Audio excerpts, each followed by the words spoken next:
Boa noite, Dom. Me chamo Jonas e, por muitos anos, trabalhei como vigia noturno de uma pequena loja de antiguidades situada no coração da cidade. A loja, chamada Memórias Únicas, é famosa por seu acervo peculiar de peças antigas, entre elas, uma impressionante quantidade de manequins retrô. Sempre considerei os manequins como nada mais do que esculturas de plástico. Contudo, em uma noite específica, essa visão mudou completamente. No início, minhas noites de trabalho eram bem tranquilas.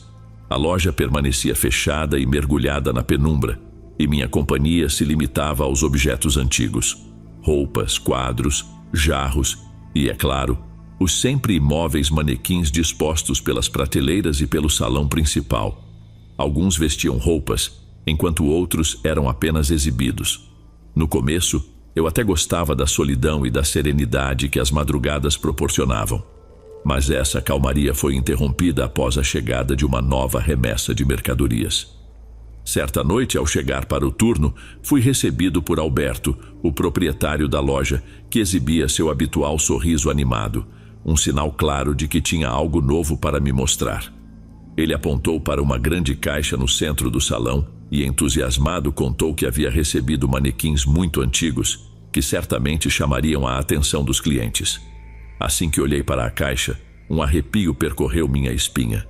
Os novos manequins estavam envolvidos em plástico transparente, mas suas formas já eram inquietantes. Eram cabeças sem rosto, completamente lisas e sem detalhes. Ao desempacotá-los e posicioná-los em seus pedestais, senti algo estranho. Uma sensação gelada, quase como se estivesse sendo observado. Mesmo sem olhos ou expressões, os manequins pareciam seguir cada movimento meu. Embora desconfortável, fiz o possível para ignorar a sensação e segui com minhas tarefas. As primeiras horas da noite transcorreram sem grandes novidades. Verifiquei as trancas das portas, inspecionei o sistema de segurança e garanti que tudo estava em ordem. No entanto, aqueles manequins sem feições pareciam projetar sua presença no ambiente. Quando o relógio marcou 4h31 da manhã, algo verdadeiramente assustador aconteceu. No início, ouvi ruídos baixos, parecidos com murmúrios abafados. Pensei tratar-se da minha imaginação ou de algum som vindo de fora. Mas, aos poucos, os sons tornaram-se mais claros e perturbadores, quase como vozes conversando em tom baixo. Contra o que meu instinto gritava, decidi investigar. Com passos hesitantes, aproximei-me dos manequins tentando identificar a origem dos barulhos. Minhas mãos tremiam à medida que avançava. Foi então que percebi que algo estava fora do lugar. Alguns manequins não estavam mais na posição original. Um deles, antes ereto, agora inclinava-se levemente, como se tentasse alcançar algo. Outro parecia ter girado a cabeça em um ângulo sutilmente diferente.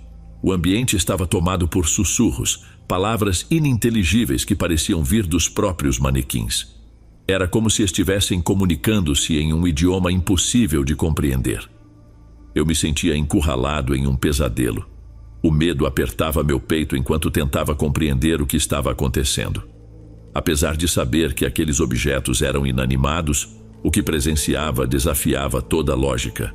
Manequins não deveriam falar, tampouco se mover. Mas naquela madrugada, a realidade parecia ter se dobrado às sombras e ao inexplicável.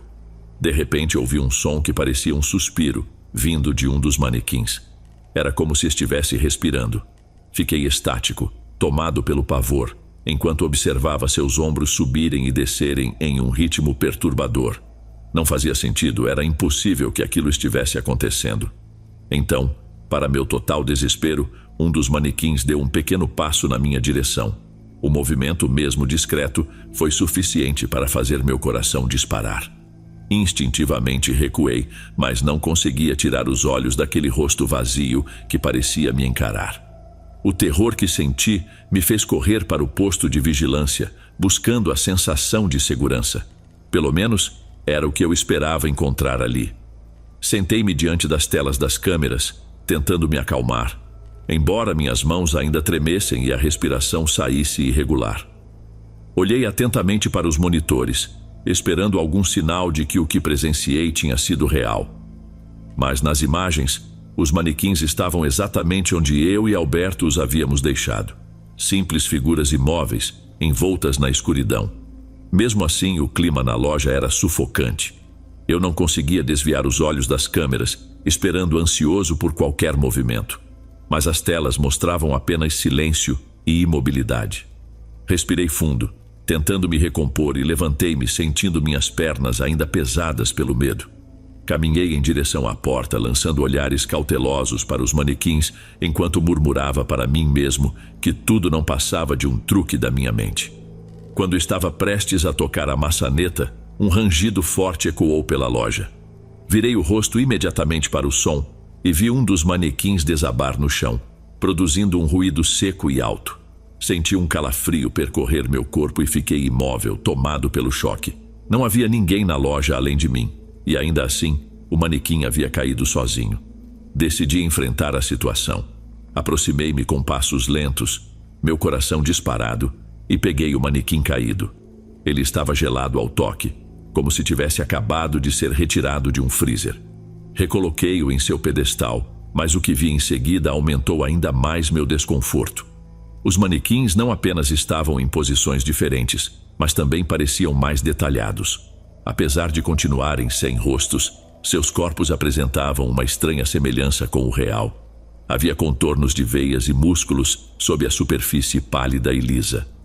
Tentei encontrar uma explicação lógica para tudo aquilo. Talvez o cansaço estivesse afetando minha percepção, ou quem sabe Alberto tivesse reorganizado os manequins antes de sair, e eu simplesmente não percebi. Afinal, ele havia ficado perto deles enquanto descarregávamos a nova mercadoria. Com esses pensamentos, retornei ao posto de vigilância. Ali, fixei minha atenção nas câmeras novamente, determinado a encontrar alguma prova de que o que vivenciei não era fruto da minha imaginação. Minutos passaram, depois horas, e nada se moveu nas telas. Os manequins permaneciam parados, estáticos em seus lugares. O relógio avançava de forma excruciante, marcando cada segundo. Senti-me preso em um ciclo de incerteza e medo, questionando se tudo o que havia vivido era real ou apenas uma manifestação do meu estado mental. Por fim, depois de uma longa batalha interna, decidi encarar os fatos. Talvez os manequins nunca tivessem se movido de verdade e tudo não passasse de uma ilusão provocada pelo cansaço. Não podia compartilhar minha experiência com ninguém. Temia que me julgassem incapaz de lidar com o trabalho. Na noite seguinte, retornei ao meu posto determinado a acreditar que o episódio anterior havia sido fruto de um esgotamento mental. Ainda assim, uma inquietação persistente me assombrava. De tempos em tempos, meus olhos recaíam sobre as imagens das câmeras de segurança que mostravam os manequins. Parte de mim queria que eles se movessem, mesmo que fosse apenas um pouco, para confirmar o que tinha visto. Porém, toda vez que os observava, sentia um temor crescente de que, em algum momento, eles se virassem para encarar a lente diretamente. Minha mente oscilava entre o racional e o inexplicável, lutando para encontrar algum equilíbrio. Enquanto as horas passavam, o cansaço começou a pesar. A experiência da noite anterior havia me privado de descanso durante o dia, e agora eu lutava contra o sono. Meus olhos mal conseguiam se manter fixos nas telas. Então, como se fosse uma repetição cruel, o relógio marcou 4h31 novamente. Aquela hora fatídica. Um calafrio percorreu meu corpo enquanto eu, sem conseguir evitar, fixava meu olhar na câmera que apontava para os manequins. Foi quando os sussurros recomeçaram. Eram tão leves quanto perturbadores, preenchendo a loja com um som estranho e sombrio. As palavras incompreensíveis tinham algo de sobrenatural, como se os manequins compartilhassem segredos obscuros entre si. O medo se instalou em mim, e meu coração acelerou ao notar algo terrível. Um dos manequins não estava mais no lugar. Meus pulmões pareciam incapazes de absorver ar enquanto a realidade daquela ausência me atingia. Ver um manequim desaparecer era, de alguma forma, mais assustador do que vê-lo se mover. O que tornou tudo ainda mais perturbador foi que os outros manequins pareciam ter girado suas cabeças, agora voltadas para a câmera. Apesar de suas faces lisas, era como se estivessem me encarando diretamente. Aquela visão era surreal e profundamente aterrorizante. Impelido pelo puro instinto de sobrevivência, comecei a alternar freneticamente entre as câmeras, tentando localizar o manequim desaparecido. Revisei cada imagem diversas vezes, mas não havia sinal dele. Era como se tivesse sumido completamente. Na quarta tentativa de análise, algo chamou minha atenção. No canto de uma das telas, vislumbrei uma figura humanoide que rapidamente desaparecia atrás de um grupo de vestidos pendurados. Era uma sombra indistinta, mas suficiente para me fazer acreditar que eu não estava sozinho na loja. Minha mente acelerava, explorando cada possibilidade. Poderia ser um invasor? Alguém que tivesse conseguido entrar sem ser detectado e estivesse brincando comigo, talvez até responsável pelo sumiço do manequim? A ideia era assustadora, mas também me deu coragem para agir. Se havia mesmo alguém ali, era meu dever investigar. Peguei uma lanterna que estava sobre a mesa e, com passos hesitantes, caminhei em direção ao canto onde havia visto aquela sombra. O silêncio dentro da loja era sufocante, quebrado apenas pela minha respiração acelerada. Cada passo que eu dava fazia o chão de madeira ranger, ampliando a sensação de que algo, ou alguém, poderia estar me observando. Quando finalmente alcancei o canto, a luz da lanterna cortou a escuridão, iluminando pilhas de vestidos antigos e roupas que pertenciam aos manequins. Contudo, não havia sinal algum do intruso ou do manequim que havia desaparecido. Fiquei parado, sentindo uma mistura de confusão e pavor. Teria sido apenas minha mente pregando peças? Talvez o esgotamento e o medo estivessem distorcendo a realidade, criando imagens que nunca existiram. Apesar de minha hesitação, resolvi investigar o restante da loja em busca de alguma pista. Percorri cada corredor, examinei prateleiras e cantos escondidos, mas não encontrei nada fora do comum. Tudo parecia estar exatamente como deveria, exceto pelo manequim que continuava desaparecido. Havia algo aterrorizante na ideia de que ele simplesmente havia sumido, e o medo me impedia de me aproximar novamente do lugar onde os outros manequins estavam. Era como se minha própria mente conspirasse para me manter longe. Depois de um longo momento lutando contra minha paralisia, decidi explorar outras partes da loja. Revirei cada canto restante, tentando encontrar algum sinal de que não estava sozinho, mas nada apareceu. Não sabia ao certo se deveria me sentir aliviado pela aparente ausência de um intruso ou ainda mais inquieto pelo mistério em torno do desaparecimento do manequim. Finalmente retornei ao meu posto de vigilância, desejando apenas que aquela noite acabasse. Contudo, enquanto caminhava de volta, passando pelo local onde tinha visto a sombra humanoide, ouvi algo que fez meu coração disparar. Era um sussurro baixo, quase imperceptível, mas suficientemente claro para gelar meu sangue. A sensação de que alguém tentava chamar minha atenção era inconfundível. Virei-me rapidamente apontando a lanterna em direção a um manequim próximo. Ele permanecia imóvel, em uma pose típica, exatamente como se espera de um manequim. Por um breve instante senti alívio. Talvez tudo fosse fruto da minha imaginação. Talvez nada estivesse realmente acontecendo. Mas esse pensamento durou pouco, esmagado pela opressiva escuridão e pelos sussurros persistentes que pareciam ecoar na minha mente. Por algum motivo que até hoje não compreendo, decidi me aproximar daquele manequim. Conforme me aproximava, percebi algo ainda mais perturbador. Sua aparência havia mudado. Havia algo novo na textura de sua pele sem rosto. Sob a superfície lisa, os contornos de veias e músculos estavam agora visíveis, como se aquele objeto inanimado começasse a adquirir traços de um ser vivo. Minha respiração ficou irregular enquanto eu me aproximava. Quando finalmente cheguei perto o suficiente, vi algo que me fez congelar. O peito do manequim parecia se mover, subindo e descendo em uma réplica grotesca de uma respiração humana. Hesitante, estendi a mão trêmula para tocá-lo, tentando buscar algum vestígio de lógica naquilo. Assim que meus dedos encostaram em seu ombro, um frio cortante atravessou meu corpo. Sua superfície estava gelada e úmida, lembrando a pele morta de um cadáver. Foi nesse momento que o impossível aconteceu. A cabeça do manequim girou lentamente, até estar voltada diretamente para mim. O horror tomou conta da minha mente enquanto o manequim começava a mover os braços. Primeiro um, depois o outro. Seus movimentos eram estranhos, rígidos, quase como se ele estivesse lutando contra alguma força invisível que o mantinha preso.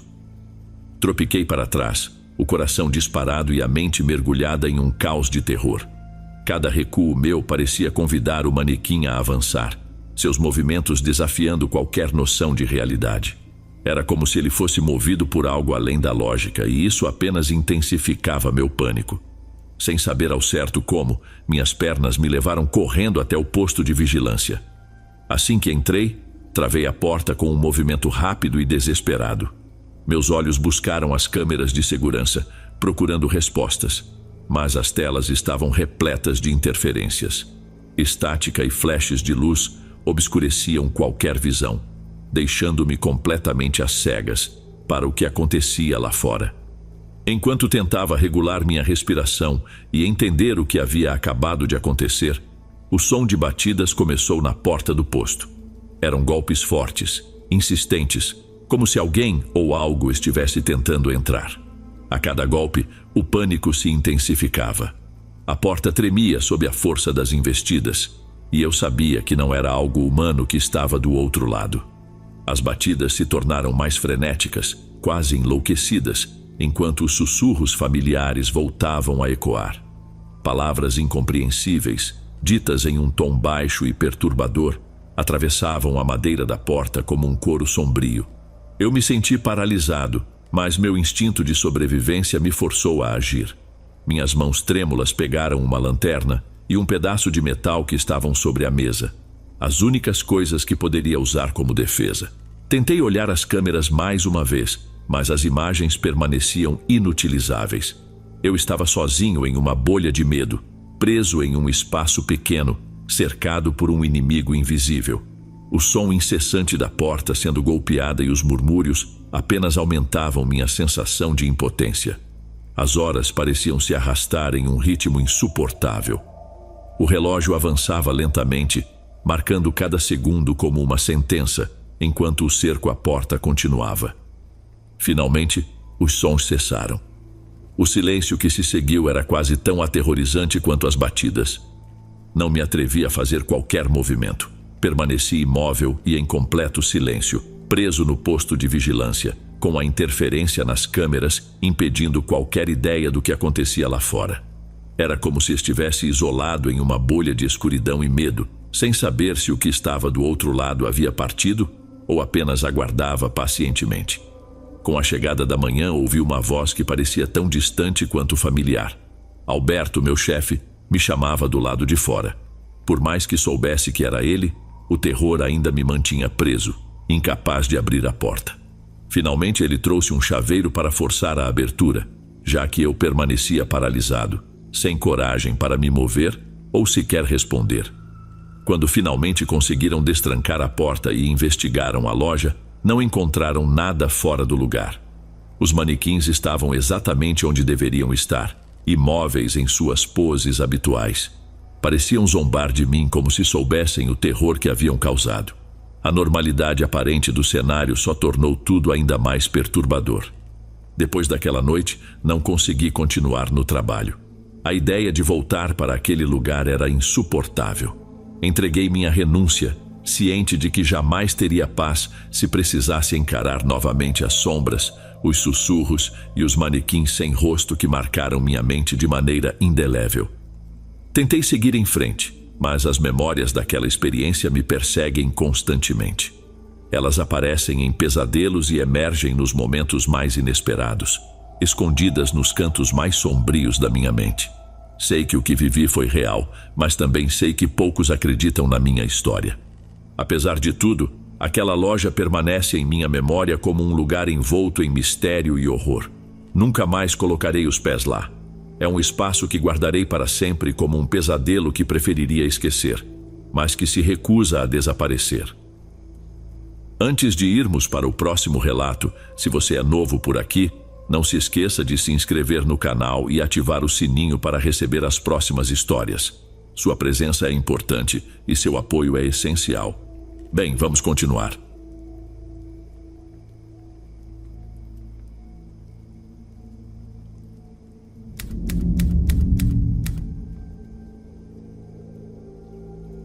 Nunca fui do tipo que conta histórias sobre o sobrenatural. Sempre mantive uma postura cética, talvez porque nada nesse estilo tenha cruzado meu caminho antes. Para mim, não passavam de fábulas inventadas para assustar os outros ou atrair atenção. Mas o que vivi merece ser contado. Não sei se algo parecido já aconteceu em outros lugares, mas na minha cidadezinha, sem dúvida, deixou marcas. A solidão pode nos levar a extremos, e o mal, implacável, sabe como tirar vantagem disso. Naquele período eu morava com minha esposa e minha irmã mais velha. Era comum ela vir passar um tempo conosco sempre que se desentendia com o companheiro ou descobria alguma traição. Minha esposa e eu já havíamos nos acostumado às suas chegadas inesperadas, carregando malas e sacolas a qualquer hora. Como o lugar era pequeno, tudo se espalhava rápido e os vizinhos sabiam de cada detalhe. Mas nossos pais nos ensinaram a ignorar fofocas sem valor. Eu lecionava matemática na escola do bairro, por isso conhecia praticamente todo mundo: pais, mães e alunos. Sempre tive uma boa relação com todos, até mesmo com os estudantes. Fazia questão de encontrar formas para que entendessem os conteúdos e os aplicassem bem nas provas. Os pais confiavam em mim e meus colegas me respeitavam. Não tinha do que reclamar. Minha vida era boa e tranquila, e eu era imensamente grato por isso. Naquela época, minha esposa e eu ainda não planejávamos filhos. Concordávamos que podíamos esperar mais um pouco antes de ampliar a família. Minha irmã, no entanto, insistia que era hora de começarmos, para não enfrentarmos os desafios da paternidade mais velhos. Ela falava isso com facilidade, talvez porque não cuidasse dos próprios filhos. Seus 2 pequenos viviam com a avó paterna. Eu a repreendia sempre, dizendo que os filhos deveriam acompanhá-la onde quer que fosse, mas ela argumentava que não queria arrastá-los para os conflitos que tinha com o parceiro. Minha esposa cuidava da casa. Viemos de uma comunidade onde era comum o homem ser responsável pelo sustento e a mulher pelo lar. Naquele tempo, isso não parecia estranho. Quase todas as famílias seguiam esse modelo, embora muitas vezes os maridos fossem infiéis e as esposas se conformassem por medo de serem rejeitadas pela sociedade, especialmente se tivessem filhos. Minha irmã era uma das poucas que não aceitava essa regra silenciosa. Tínhamos um vizinho, que considero o personagem central desta história. Seu nome era Samuel, um homem de bom coração. Todos na comunidade o conheciam. Seu pai, já falecido, fora prefeito, e sua mãe, uma vereadora batalhadora que alcançou muito por mérito próprio. Apesar do esforço e da superação, o câncer levou os dois, deixando Samuel como herdeiro de uma história marcante. De vez em quando, nos fins de semana, eu saía para beber e acabava voltando para casa tarde da noite, com o álcool ainda dominando meus sentidos. Não era algo habitual, mas fazia isso quando sentia necessidade de um momento de libertação. Minha esposa entendia e nunca me recriminava por essas escapadas, pois sabia que, em troca, eu fazia o possível para atendê-la em tudo o que precisasse. Ganhava bem, e ambos aproveitávamos juntos o fruto do meu trabalho. Mas uma noite mudou tudo. Voltando para casa após beber demais, meus passos eram incertos, e minha visão oscilava entre embaçada e clara. Mesmo assim, segui em frente, determinado a chegar ao lar. Faltava pouco quando passei pela casa do vizinho Samuel. A luz da sala estava acesa, e isso chamou minha atenção por alguns segundos, distração suficiente para me fazer tropeçar e cair. Ao me levantar, olhei novamente para a janela e vi algo que me deixou paralisado. A silhueta de um homem. Não parecia ser Samuel. Pelo corte de cabelo, era alguém diferente. Estava pronto para ignorar aquilo e seguir meu caminho, até que algo inacreditável aconteceu. Chifres começaram a surgir na cabeça daquele homem. A cena era surreal, como um pesadelo vivido acordado. Meu estado de embriaguez desapareceu na mesma hora, e tomado pelo pavor, corri para casa sem vacilar. Ao entrar, bati a porta com tanta força que acordei minha esposa e minha irmã. Elas vieram correndo, assustadas, e me encontraram encolhido no sofá, tremendo e suando frio, a palidez no rosto denunciando o terror que me dominava. Elas pensaram que eu tinha sido atacado na rua ou pior, que estivesse sob efeito de alguma substância ilícita. Neguei com veemência enquanto tentava me acalmar. Minha respiração era curta e o coração parecia que iria explodir. Com muita dificuldade, elas conseguiram me dar água com açúcar para que eu recuperasse o controle. Só depois de meia hora consegui dizer algo. Expliquei o que tinha visto na janela do vizinho, mas suas expressões de dúvida me deixaram frustrado. Era claro que pensavam que minha mente, ou o álcool, estava me pregando uma peça. Gritei que era real, que não estava imaginando coisas. Minha esposa, em um esforço de me tranquilizar, me conduziu ao quarto, onde finalmente caí no sono. No entanto, na manhã seguinte, a visão ainda me atormentava. Enquanto minha esposa e minha irmã esperavam que eu esquecesse o ocorrido, o episódio parecia impossível de apagar da memória. Passei boa parte do dia observando a casa de Samuel pela janela. Foi então que percebi algo estranho. 2 figuras estavam na sala. Samuel sempre morou sozinho. Sua esposa havia falecido devido a uma doença e seu irmão havia perdido a vida em um acidente de trânsito na cidade. Era um mistério quem seria aquele visitante. Mas minha esposa esclareceu que 2 dias antes, um homem havia começado a frequentar a casa de Samuel e, ao que tudo indicava, ficaria hospedado lá. Isso confirmou minhas suspeitas de que o indivíduo com chifres era o recém-chegado. Mas minha esposa seguia cética. Minha curiosidade quase me levou a ir até a casa do vizinho para confrontá-lo, mas achei melhor não agir de maneira precipitada. Afinal, eu não sabia quem ou o que aquele homem realmente era. Resolvi manter a calma e tentar entender a situação. Porém, antes que eu pudesse bolar um plano, Samuel apareceu na minha casa. Com um sorriso amistoso, disse que queria me convidar para o bar onde eu costumava beber, para jogar uma partida de pôquer. Com ele, apresentou seu novo amigo, Samael. Achei a semelhança entre os nomes intrigante, mas, de alguma forma, aquele encontro me deu a oportunidade de me aproximar sem levantar suspeitas. Cerca de 1 hora depois, finalmente conheci o tal amigo novo do meu vizinho. Ele parecia bem mais jovem que a gente. Enquanto eu já tinha 30 anos e Samuel estava próximo dos 35, Samael aparentava no máximo 23. Apesar da diferença de idade, saímos naquela noite e, para minha surpresa, a diversão foi maior do que eu esperava. Samael tinha uma habilidade impressionante com jogos de mesa. Eu me considerava bom, mas ele era simplesmente imbatível. Nem mesmo a sorte me favorecia contra ele. Acabei perdendo uma boa quantia de dinheiro e Samuel tentou amenizar a situação, brincando que, pelo menos, eu tinha ganhado um amigo novo. Sinceramente, não via nenhuma possibilidade de considerar aquele rapaz como amigo. Algo nele não me inspirava confiança.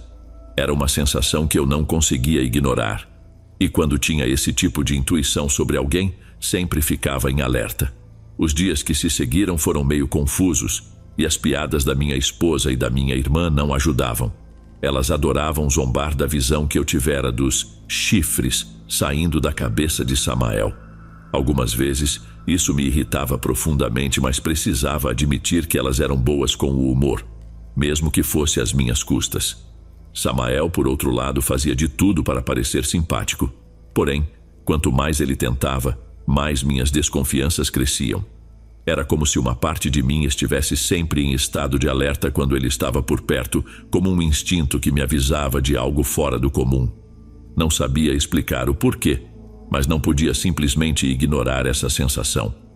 Foi então que algo curioso aconteceu na escola. Talvez tenha sido descuido, mas sem perceber, escrevi o nome Samael no canto do quadro. Um dos alunos notou e, em vez de pedir para eu apagar, se aproximou com ar de curiosidade. Ele disse que conhecia a origem daquele nome e que isso tinha chamado sua atenção. Claro que fiquei intrigado e perguntei o que ele sabia. Ele explicou que Samael era um nome associado a um anjo celeste, mas que também costumava ser confundido como um título alternativo para Lúcifer, conhecido popularmente como o Diabo. Na mesma hora, a imagem dos chifres que vi na cabeça do amigo do meu vizinho voltou com força total. Não podia ser coincidência. A descrição combinava perfeitamente com o que presenciei naquela noite. Disfarcei o interesse. comentando que era uma informação interessante e que admirava o fato de ele gostar de ler sobre assuntos religiosos. Ao voltar para casa, me sentia inquieto. O pensamento de que Samael pudesse ser algo além de um jovem habilidoso, talvez até uma figura maligna disfarçada, começou a tomar forma na minha mente. Será que ele estava ali para causar algum tipo de mal ao meu vizinho ou espalhar desgraça? Tentei afastar essas ideias, me convencendo de que estava exagerando. Precisava clarear a cabeça e parar de alimentar teorias que só me deixavam mais nervoso. No fim de semana seguinte, Samuel e Samael novamente me convidaram para sair. Dessa vez, a ideia era beber um pouco e jogar dominó. Depois da surra no pôquer, imaginei que talvez tivesse mais sorte em outro jogo. Minha esposa e minha irmã riram da situação. Para elas era irônico que eu suspeitasse tanto do rapaz e, mesmo assim, continuasse saindo com ele. Admito que elas tinham razão. Era contraditório, mas ao mesmo tempo eu sentia uma necessidade quase incontrolável de me manter por perto. Talvez fosse o único jeito de descobrir o que havia por trás daquele garoto que, a cada dia, parecia mais misterioso. Curiosamente, aquela noite parecia prometer apenas diversão, mas as coisas tomaram um rumo inesperado. Sentamos, jogamos e bebemos, como de costume. Algumas horas depois, já um pouco alterados pelo álcool, decidimos ir ao banheiro. Foi nesse momento que Samael acabou esbarrando em um homem alto e robusto que morava bem em frente à minha casa. Tentei apaziguar a situação, mas o clima esquentou rapidamente. O vizinho parecia decidido a partir para cima de Samael, pronto para começar uma briga. Então Samael, com uma calma quase perturbadora, apenas apontou o dedo para ele e disse que se preparasse. A frase foi direta, mas carregada de algo difícil de explicar. O ambiente, antes barulhento, caiu em completo silêncio. Todos no lugar ouviram e o homem, sem falar mais nada, pegou sua cerveja e deixou o bar, sem sequer olhar para trás. Aquilo não era normal. A cena parecia uma simples ameaça, mas havia algo mais. O olhar de Samael, sereno demais para alguém naquela situação e sob efeito do álcool, denunciava que algo maior estava em jogo. Fiquei em alerta. Sentia que essa história ainda não tinha acabado. No dia seguinte, meu foco estava totalmente na casa do vizinho que Samael havia confrontado. Tudo parecia calmo, pelo menos até os rumores começarem a circular. Diziam que ele estava afirmando ter visto e ouvido coisas estranhas durante a noite. Mais do que isso, estava certo de que sua vida corria perigo. Eu não tinha ouvido nada, já que provavelmente estava dormindo, mas decidi confirmar com minha esposa e minha irmã. Ambas relataram que era verdade. Ele havia gritado durante a madrugada. Disseram também que houve uma discussão intensa com seus familiares que o ameaçaram de internação caso continuasse a gritar absurdos. Isso me chamou a atenção. Era raro ouvir esse tipo de comentário no povoado e tudo apontava para a mesma direção. A ameaça de Samael não fora apenas palavras ao vento. Convencido de que havia uma conexão, resolvi enfrentar o mistério de frente e fui à casa do vizinho.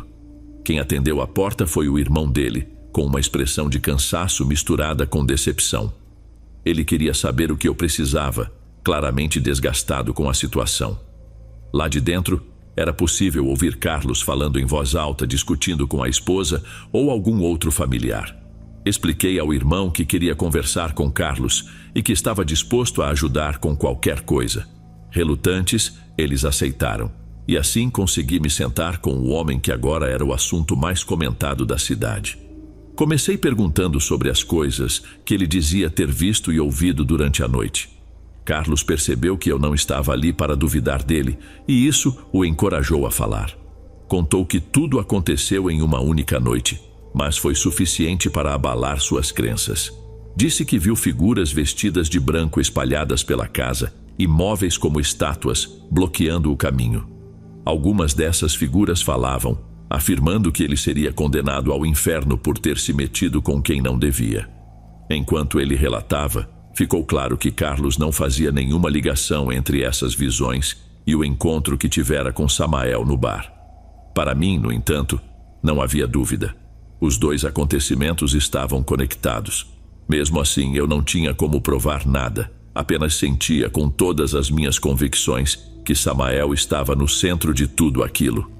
Continuei acompanhando a história de Carlos e ele me revelou num momento de desespero que, se passasse por outra noite como aquela, faria algo drástico para dar fim ao tormento.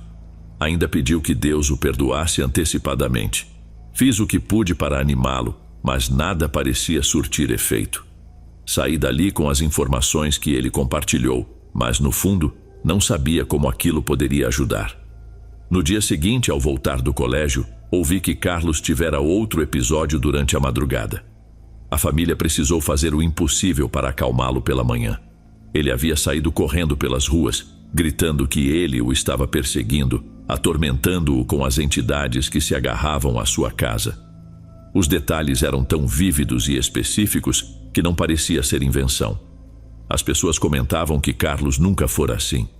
Algo sério devia ter acontecido e eu sentia que precisava ajudá-lo de algum modo. No entanto, o tempo me escapou. No terceiro dia após aquele encontro fatídico, Carlos foi encontrado morto em seu quarto, vítima de uma parada cardíaca.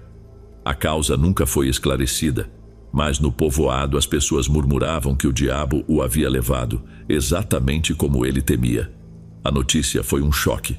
Eu não esperava que ele realmente morresse, mas isso confirmou que ele estava certo o tempo todo, e o responsável por tudo era Samael. Decidi alertar Samuel sobre quem era realmente seu amigo. Porém, ao me aproximar de sua casa, vi os dois discutindo na porta. Não conseguia entender o motivo, mas os gritos deixavam claro que estavam em profundo desacordo. Os vizinhos observavam enquanto eu avançava devagar.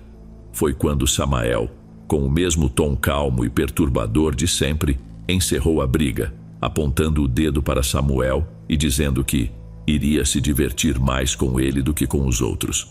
As palavras me deixaram confuso, mas em seguida ele simplesmente se afastou, caminhando até desaparecer. Aquela foi a última vez que o vi.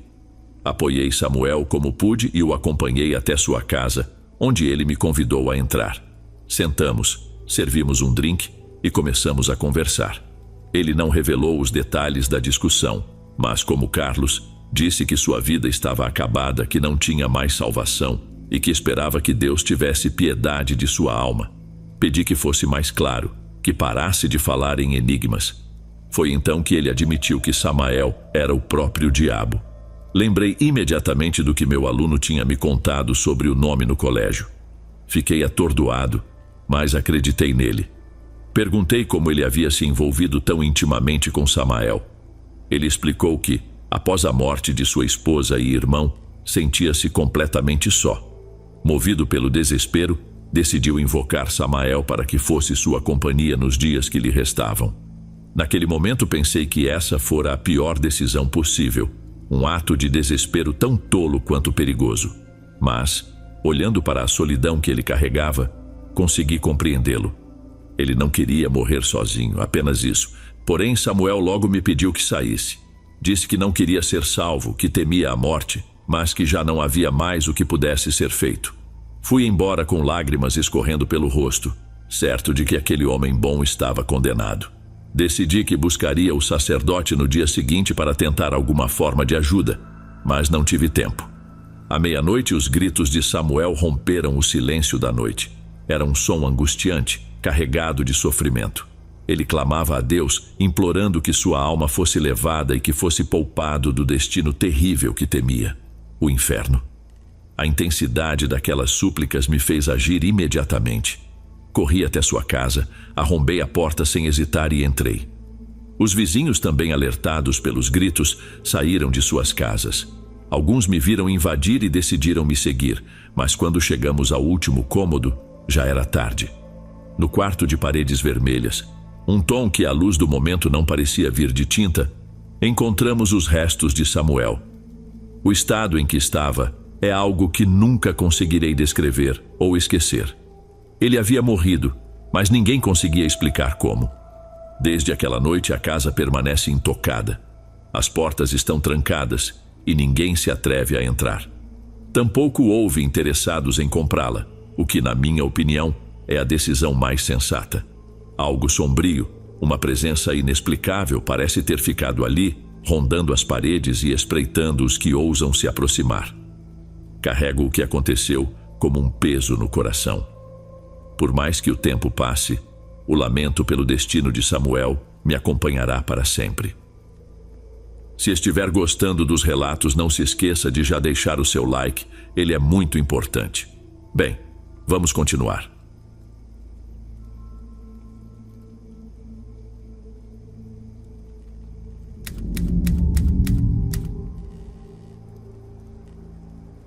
Há 20 anos, eu estava na vibrante cidade do México quando vivi algo que marcaria minha vida para sempre. Minha profissão? Embalsamador. Sempre fui apaixonado por esse ofício. Nunca tive motivos para me arrepender da escolha, até o dia em que uma transferência me levou para a cidade do México. Foi lá que experimentei algo perturbador, algo que até hoje não consigo esquecer. Uma experiência que me fez acreditar ter enfrentado uma manifestação do próprio diabo. Por mais que tente, sei que jamais poderei apagar essas memórias. Tudo começou com uma ligação do meu melhor amigo, Júlio. Ele me disse que havia conversado com o sogro dele, dono de uma morgue na capital.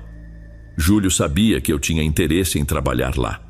Na época, eu estava sozinho no país. Minha mãe vivia no exterior e meu pai já tinha partido. Júlio era como a única família que eu tinha.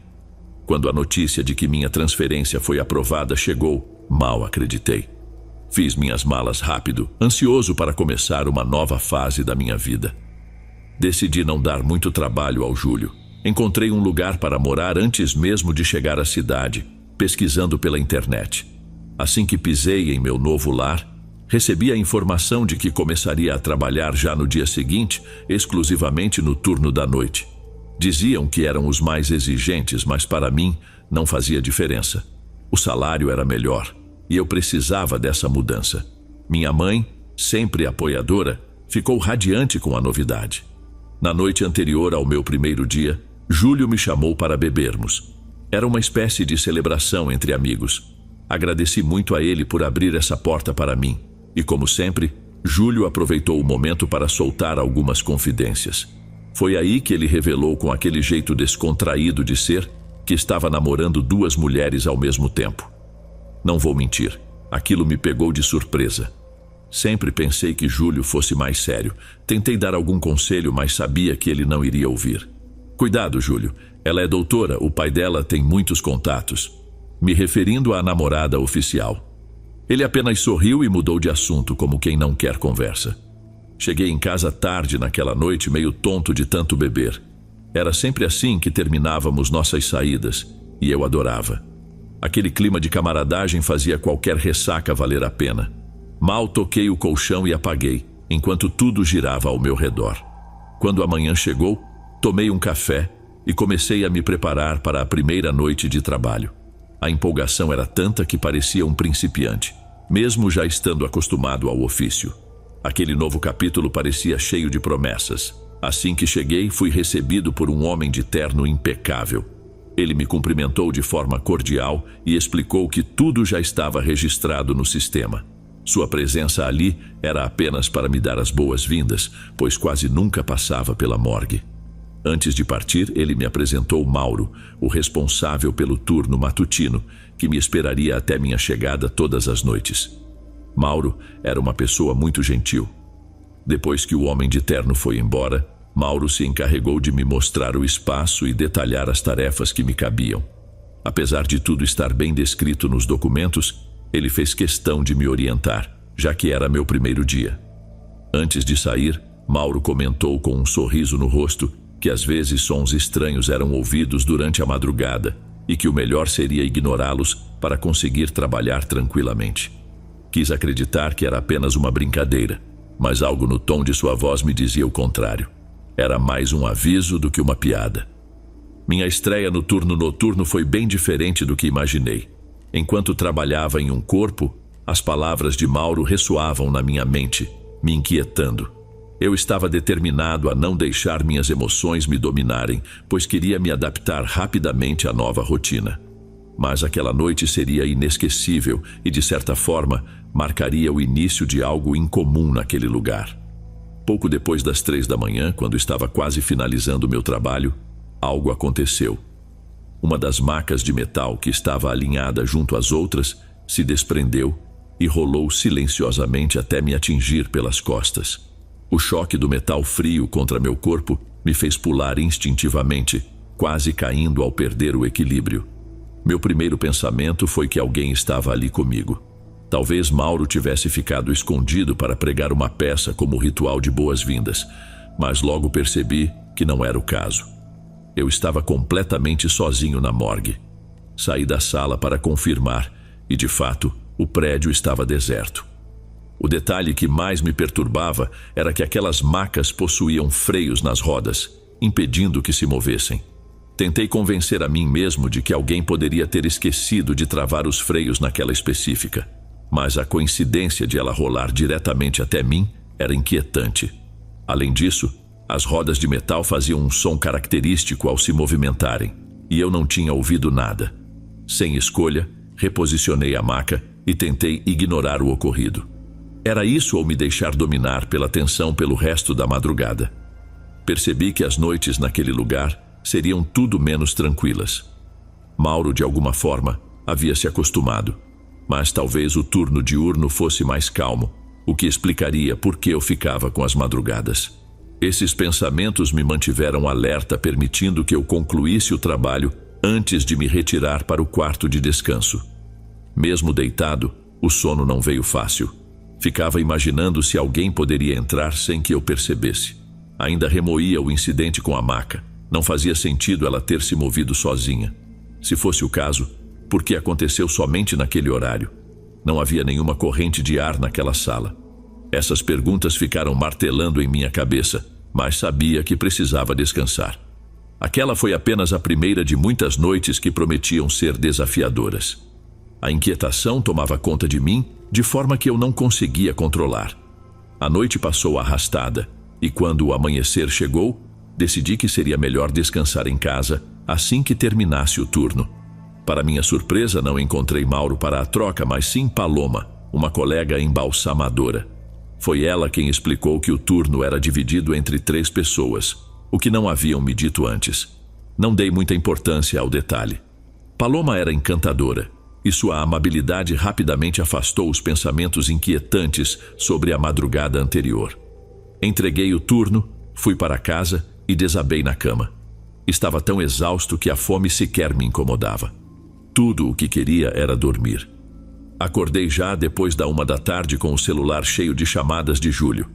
Retornei assim que consegui, e ele, sem rodeios, perguntou como tinha sido meu primeiro dia na morgue. Não escondi nada. Ia começar a contar tudo, mas ele sugeriu almoçarmos juntos e me disse que pagaria. Concordei e fui encontrá-lo no shopping perto de onde trabalhava.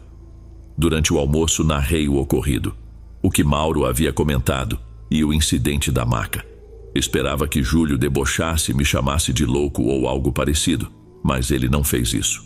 Em vez disso, com seriedade, aconselhou que eu levasse a sério o que diziam sobre eventos paranormais naquele lugar. Foi ali que percebi que aquilo não era brincadeira. Suas palavras confirmaram o que no fundo eu já sabia. A maca não tinha se movido sozinha. Júlio contou que havia ouvido muitos boatos sobre coisas estranhas na morgue e que, qualquer que fosse a causa, não se limitava a um horário específico. Essas manifestações ocorriam quando bem entendiam. Não fiquei irritado por ele não ter me alertado antes. Afinal, eu havia insistido para que ele falasse com o sogro sobre minha transferência para aquele emprego. Naquele momento, entendi o motivo por trás de todas as vezes em que ele tentou me dissuadir. Júlio, no fundo, estava tentando me proteger. Perguntei diretamente se ele sabia de algo concreto. Ele respondeu que não tinha certeza, mas que muitos embalsamadores que passaram pela morgue renunciaram rapidamente. Alegavam que o diabo aparecia e provocava situações aterrorizantes. Conhecendo Júlio, sabia que ele não mentiria ou brincaria com algo tão sério. Ele falava a verdade. Perguntou se eu considerava deixar o emprego, mas respondi que isso não era uma opção. Ficar sem trabalho naquele momento seria desastroso, e decepcionar minha mãe era algo que eu queria evitar a todo custo. Quando a noite caiu, Fui tomado por uma ansiedade inevitável. Ao chegar à morgue, encontrei Mauro, que tinha recebido o turno de Paloma e agora o passava para mim. Assim que entrei na sala, notei que havia 2 corpos esperando para serem preparados até a manhã seguinte. Paloma seria responsável por finalizar os detalhes mais tarde. Comecei a trabalhar imediatamente. Não queria dar chance para que algo estranho me desconcentrasse ou me impedisse de cumprir minhas tarefas. Dessa vez levei fones de ouvido comigo, acreditando que, ao bloquear os sons, conseguiria me manter focado e ignorar qualquer ruído suspeito. Mas o que pensei ser uma solução acabou se tornando o meu maior erro. Era por volta de meia-noite quando percebi algo estranho. A música nos fones começou a soar distorcida, como se algo estivesse interferindo. Pensei que fosse um problema técnico, mas então ouvi uma voz clara e direta que vinha dos próprios fones. Tire-os. Não tive dúvidas. Tirei os fones imediatamente e os guardei na bolsa, sem questionar. Meu corpo foi tomado por uma onda de temor que mal consegui conter. Por sorte, estava quase concluindo o preparo do segundo corpo e prestes a me retirar para o quarto de descanso. Embora minha experiência me permitisse trabalhar com rapidez, o medo atrapalhava cada movimento. As ferramentas escorregavam das minhas mãos, minhas pernas tremiam e doíam como se fossem ceder a qualquer momento. O cansaço físico se somava à tensão crescente. Enquanto trabalhava, fiz uma oração silenciosa, pedindo que nada mais de estranho acontecesse.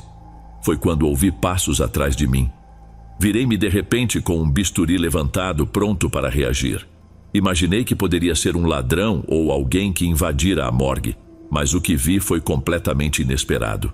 Na sala, havia um homem usando um terno preto impecável e um chapéu igualmente escuro. Ele tinha um sorriso inquietante no rosto, quase curioso. Sua pele era extremamente pálida, de um tom que eu nunca tinha visto em ninguém, e os olhos eram tão incrivelmente azuis que pareciam se fundir ao branco ao redor das pupilas. Ele emanava algo indescritível, uma presença que inspirava um terror profundo, quase indescritível.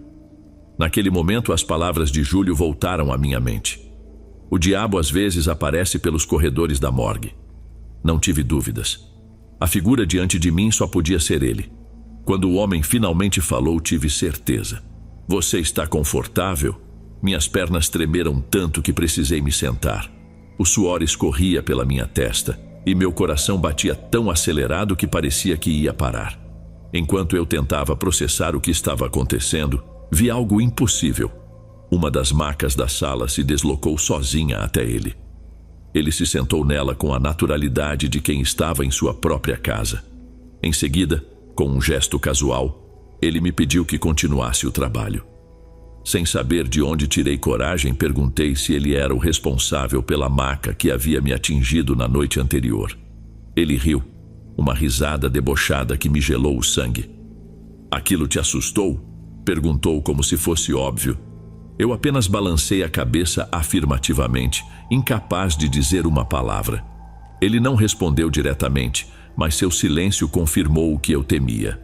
Em seguida, fez um gesto indicando que eu deveria retomar meu trabalho, mas eu não podia, de jeito nenhum daria as costas para ele. Ele percebeu minha hesitação e, com um leve movimento de cabeça, fez a maca onde estava sentado deslizar para o outro lado da sala. Agora, ele ficava de frente para mim, permitindo que eu o visse enquanto trabalhava. Continuei a tarefa, mas era quase impossível manter as mãos firmes. Meu pulso falhava, e cada pequeno erro parecia ampliar o tempo que levaria para terminar. Ele, ou aquilo que estava diante de mim, notou minha dificuldade. Deixe assim, disse ele. Algum incompetente vai terminar por você de manhã. Seu tom era zombeteiro, mas carregava uma autoridade que não me atrevia a questionar. Naquele momento, uma cena aterradora aconteceu. O corpo imóvel sobre a mesa abriu os olhos e fixou o olhar em mim. Sua respiração tornou-se visível, com o peito subindo e descendo, como se tivesse voltado à vida. Mas o que mais me abalou foi o ódio em seu olhar, tão intenso que parecia que a qualquer instante ele iria me atacar.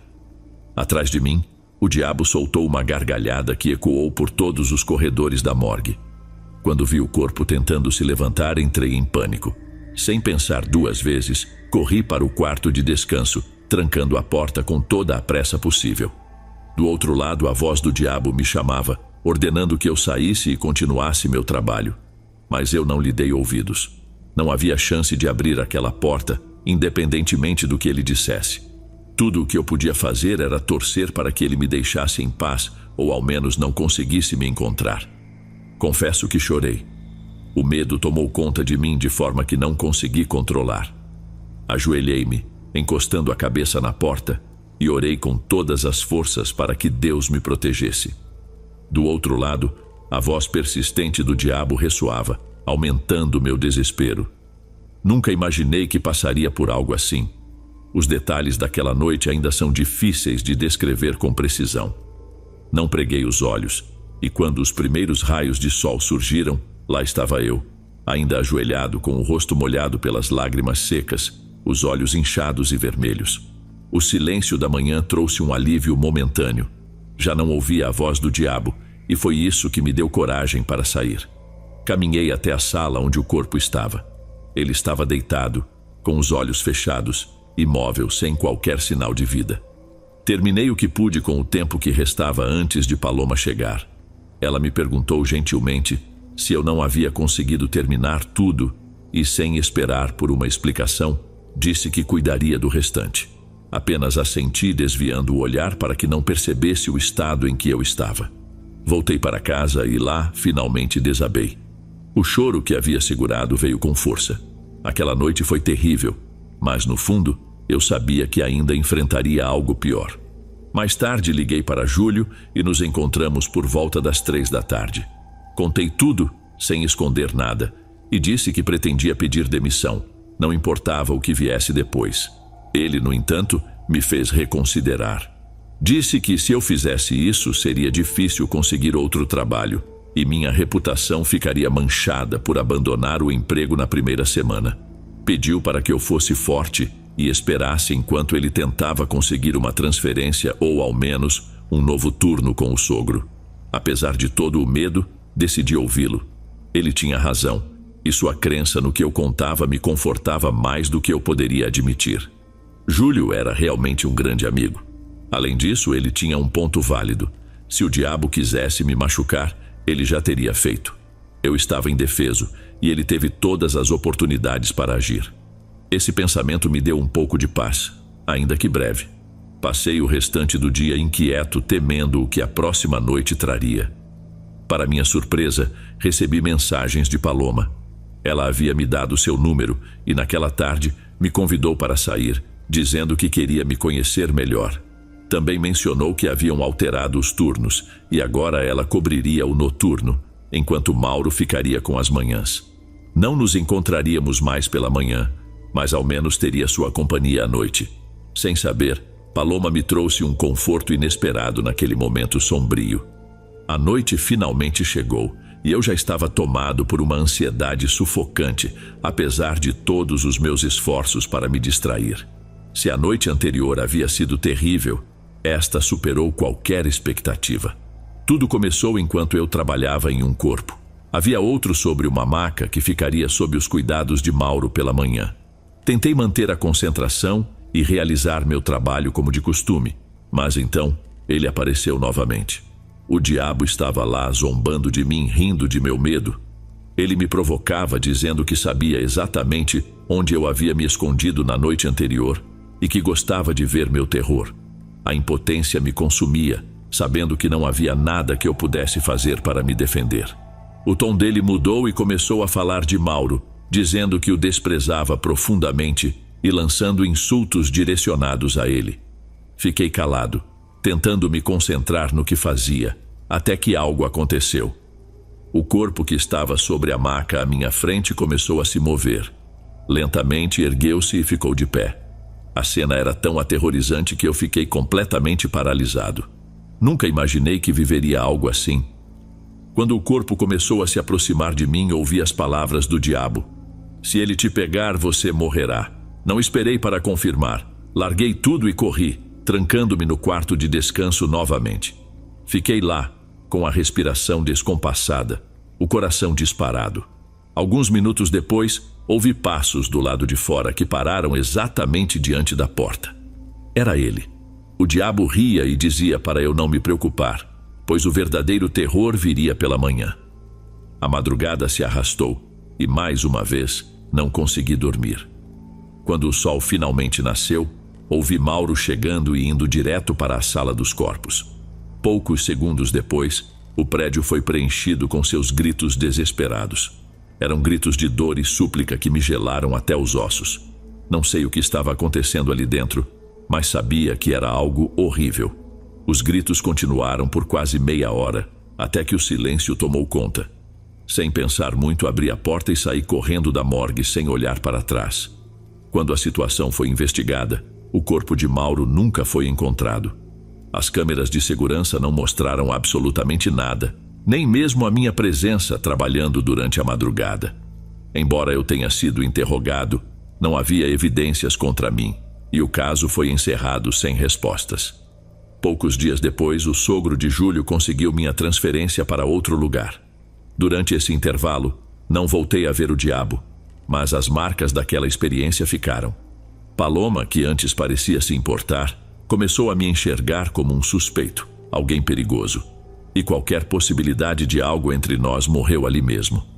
Foi sem dúvida a pior experiência da minha vida. Até hoje espero nunca mais passar por algo semelhante.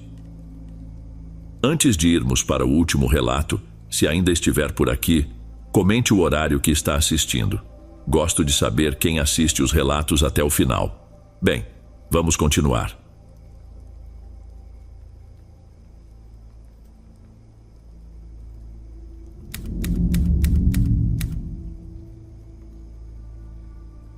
Na escola onde estudava, o dia de finados sempre tinha um propósito especial: honrar aqueles que já partiram.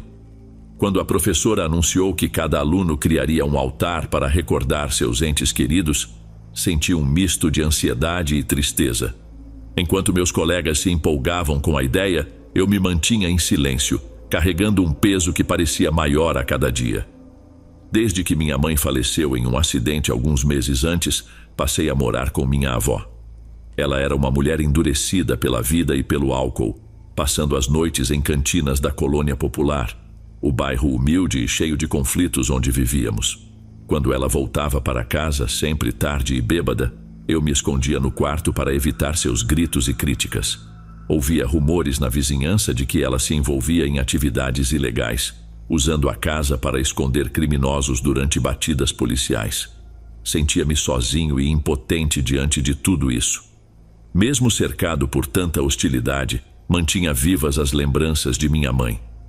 Antes de dormir, revisitava mentalmente momentos preciosos: o som contagiante de sua risada, o perfume doce de baunilha, as noites em que ela me ninava com canções suaves.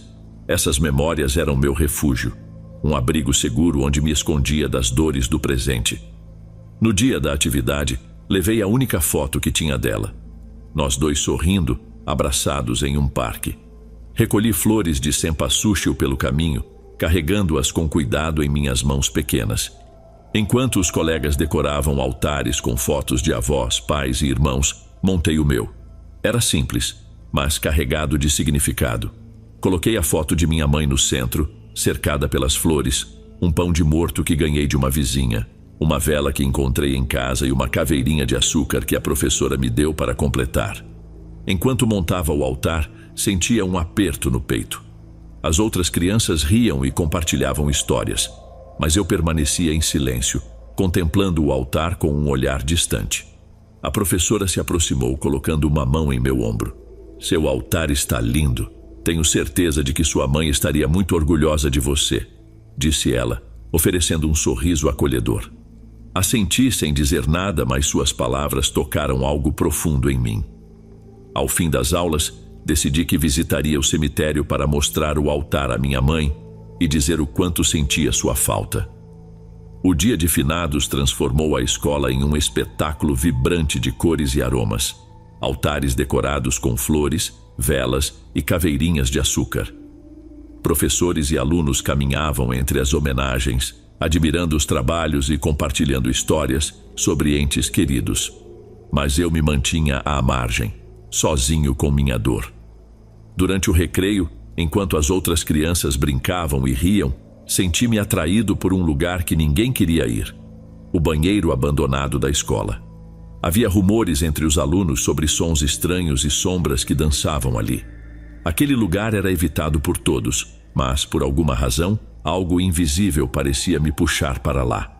O banheiro ficava no fim de um corredor sombrio, com portas desgastadas pendendo das dobradiças e o chão coberto de entulho. Caminhei devagar, sentindo meus passos hesitantes ecoarem no espaço vazio. O ar era denso e quando um som baixo, quase um sussurro, veio do fundo, um arrepio percorreu minha pele. Parei na entrada, fixando os olhos na escuridão à frente. O medo e o fascínio se misturavam, me paralisando.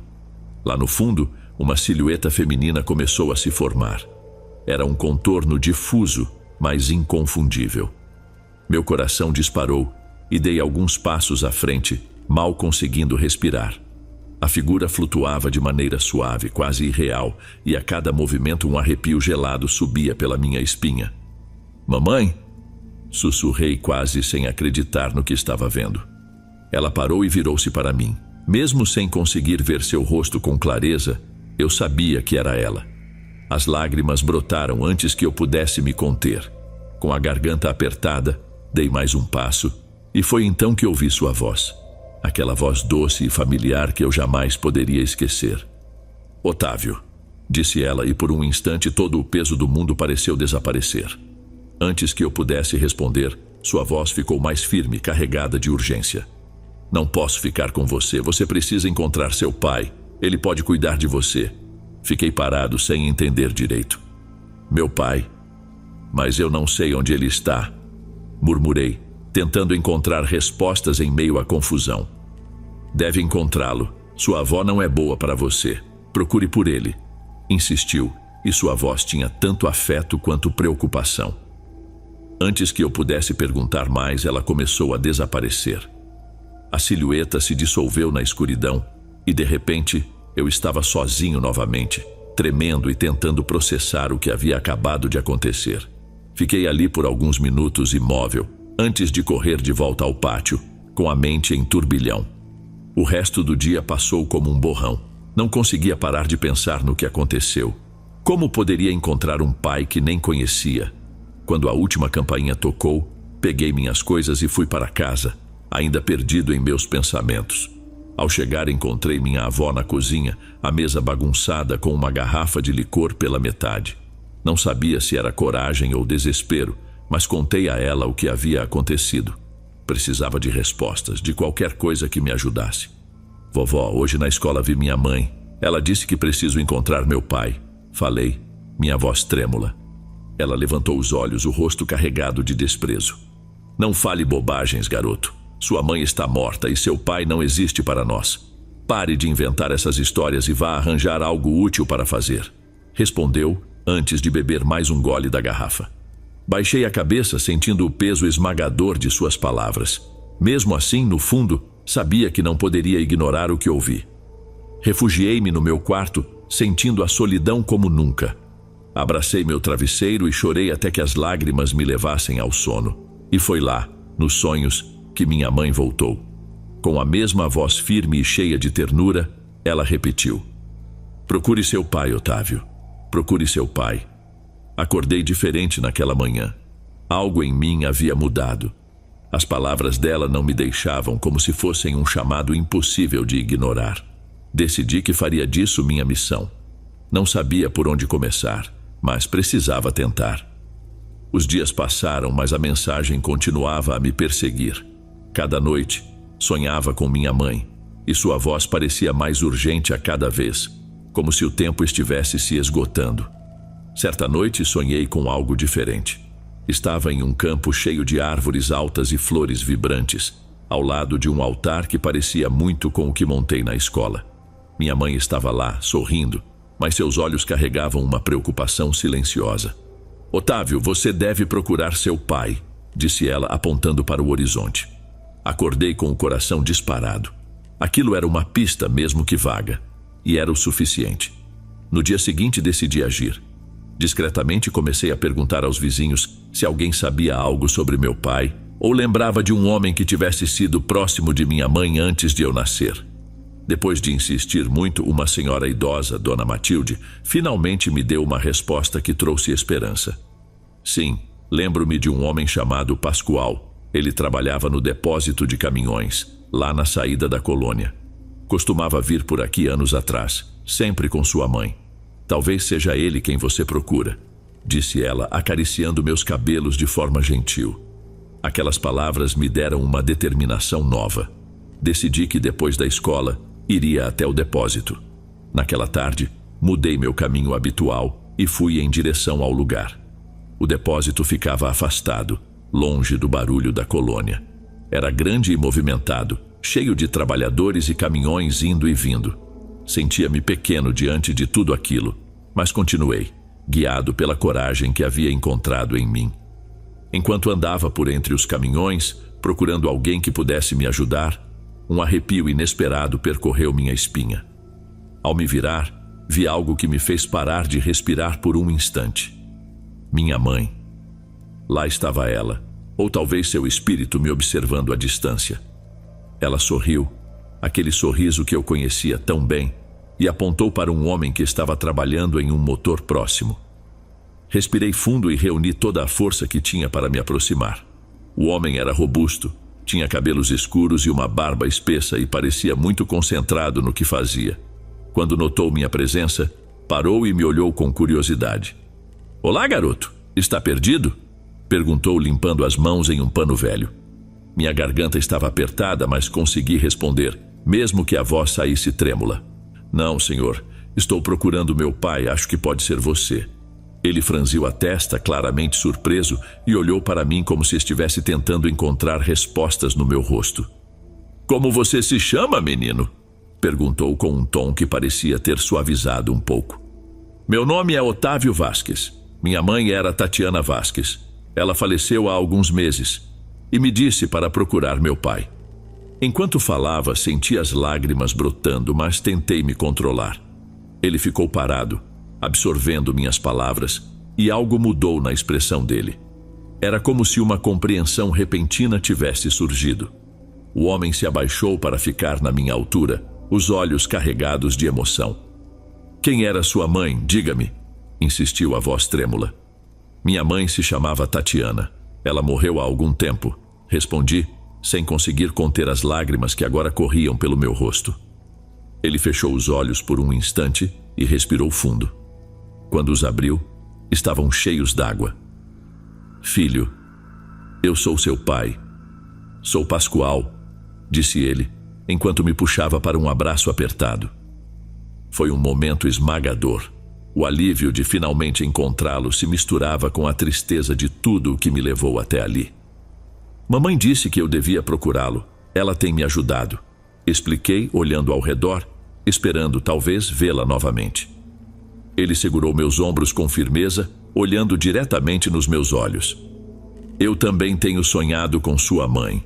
Ela me dizia que precisava encontrar você, mas eu nunca acreditei. Agora tudo faz sentido", disse ele, com a voz embargada pela emoção. Em meio às lágrimas, meu pai começou a me contar o que havia acontecido. Quando minha avó soube da gravidez de minha mãe, Tatiana, ela decidiu nos separar. Pascoal falou sobre como minha avó a ameaçou de todas as formas e logo depois a levou para longe, rompendo qualquer contato entre eles. Ele tentou procurá-la, mas enfrentou intimidações constantes. Criminosos foram enviados para mantê-lo afastado e, com o tempo, ele perdeu completamente o rastro de minha mãe. Apesar disso, nunca desistiu dela. Os dias que vieram depois do nosso encontro foram intensos, cheios de mudanças que nunca imaginei. Pascoal decidiu que cuidaria de mim e começamos juntos a planejar uma nova vida. Pouco tempo depois, chegaram notícias que me deixaram atordoado. Minha avó havia morrido em um confronto violento entre gangues no bairro. Durante o ataque, nossa casa foi alvejada e muitos que estavam lá também perderam a vida. Quando fomos recolher o que restava dos meus pertences na casa destruída, encontramos algo que nos deixou paralisados. Sobre meu travesseiro havia uma flor de cempasúchil, fresca e intacta. Meu pai e eu ficamos ali, em silêncio, olhando para a flor com lágrimas correndo pelo rosto. Sentia no fundo do meu coração que aquilo era um sinal inconfundível de minha mãe. Era como se ela estivesse ali, ainda nos protegendo e cuidando de nós, mesmo após sua morte. Anos depois, quando compartilhei essa história com alguém que também se tornou importante na minha vida, vi a mesma expressão de surpresa e emoção que senti no dia em que tudo aconteceu. Se não tivesse vivido tudo isso, talvez fosse difícil acreditar. Mas ao ver os sinais, ao sentir a presença dela em momentos tão cruciais, sabia que havia algo real e profundo nessa história. Assim começou minha nova etapa de vida ao lado de meu pai. Pascoal cumpriu a promessa que fez de me oferecer uma vida digna, e eu sabia que minha mãe, de algum lugar, continuava nos guiando e nos protegendo. Nos anos seguintes, a imagem dela passou a ocupar um lugar especial nos altares de finados que montávamos. Era nossa forma de reconhecer o amor que transcendeu a morte e que, no final, uniu pai e filho novamente. Agora, em segurança e cheio de esperança, vivo sob a proteção desse amor imortal. Ao lado de meu pai, carrego comigo a certeza de que minha mãe sempre estará presente, cuidando de nós de maneiras que talvez nunca possamos compreender completamente.